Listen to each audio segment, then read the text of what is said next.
முருகா முருகா என்று அழைத்து உருகாதாருண்டோ. ஆமாம், முருகா என்று சொன்னாலே முத்தமிழாக இனிக்கின்றான். இந்த முருகனுடைய பேரொரு கருணையினாலே மக்களுக்கு பல்வேறு நலன்களை செய்த முருகன் அடியவர்கள் பலர். அதில் மிகவும் சிறப்பு வாய்ந்தவராக கருதப்படுபவர் பன்றிமலை சுவாமிகள் என்று சொல்லக்கூடிய மிக பெரும் சித்தபுருஷர். நமசிவாய வாழ்க, நாதந்தாள் வாழ்க என்று இமைப்பொழுதும் ஓம் நம சிவாய என்று அனுதினமும் ஓதி அதன் பயனாக வந்த தவத்தை அனைவருக்கும் பகிர்ந்து தந்த கருணை வள்ளல் என்றே சொல்லலாம்.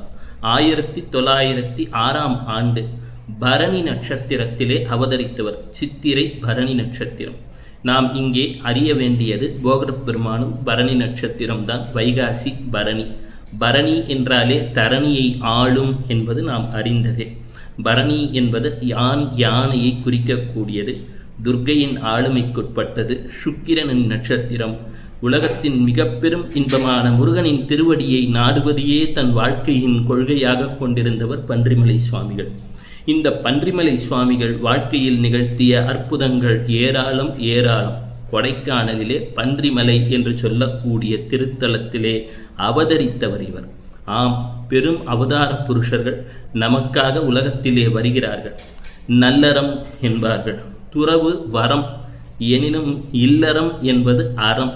இவர் துறவு வரத்திற்கு செல்லாமல் நமக்காக திருமண வாழ்க்கையை வாழ்ந்து மக்களுடன் மக்களாக பழகி பல்வேறு அற்புதங்களை நிகழ்த்தி கல்லையும் கற்கண்டாக மாற்றி கசக்கின்ற கசப்பையும் இனிப்பாக மாற்றி வாழ்க்கையில் பலருக்கு விளக்கேற்றி பெரும் வெற்றிகளை தந்தவர்.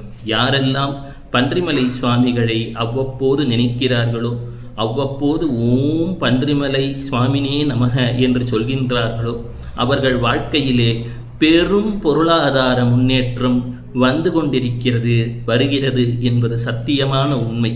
உங்கள் ஜாதகத்திலே ஏதோ ஒரு வகையிலே செல்வம் பெருக வேண்டும், நன்மைகள் நடக்க வேண்டும் என்ற நன்மை துவங்கிவிட்டது.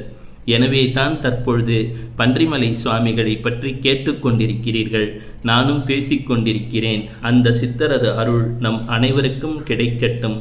ஓம் பன்றிமலை சுவாமினே நமக. சிவ சிவ.